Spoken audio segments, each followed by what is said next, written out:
তাহলে ফাইনালি কি দাঁড়ালো? ফাইনালি দাঁড়ালো যে এই লাস্ট 20 দিনের প্রপার স্ট্র্যাটেজি কি হওয়া উচিত, প্রত্যেক দিন দুটো করে ফুল মক দেওয়ার সাথে সাথে সেগুলোকে অবশ্যই অ্যানালিসিস করবে। সেটা পাবে কোথায়? টেক্সট বুকের মধ্যে সব অ্যাভেলেবেল রয়েছে। যে জায়গাগুলো পারবে না সেই জায়গাগুলোর অ্যানালিসিসগুলো করবে, সাথে সাথে যে চ্যাপ্টার থেকে স্কোর কম আসছে সেই চ্যাপ্টারগুলোকে বারবার পড়ো। দ্বিতীয়ত হচ্ছে ডেলি দুটো করে সেকশনাল মক দাও, প্রত্যেক দিন দুটো করে সেকশনাল মক দাও। সেই সেকশনাল মক থেকে দেখো স্কোর কেমন আসছে।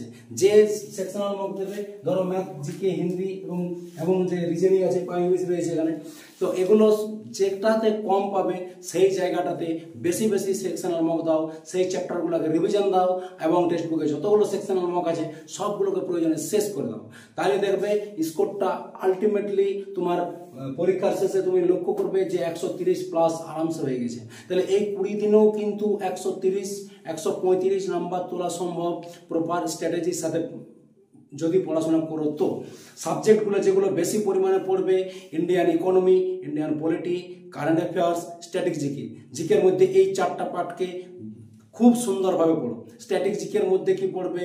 Classical dance, books and authors, স্পোর্টসের কারেন্ট অ্যাফেয়ার্সটা, যেমন অলিম্পিক, প্যারা অলিম্পিক, অনেক কিছু আছে।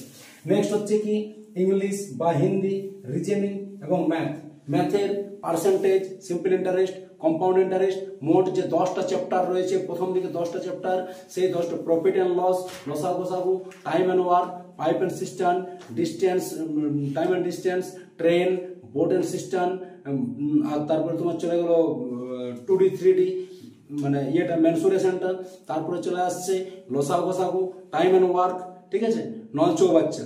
ঠিক এই জায়গাগুলোকে যদি ভালো করে পড়ো, আর রয়েছে সিম্পলিফিকেশন, এগুলো রয়েছে, নাম্বার সিস্টেম রয়েছে, এগুলো যদি ভালো করে পড়ো, এই 20 দিনে কিন্তু তোমার স্কোর 130-এর উপর আরামসে যেতে বাধ্য।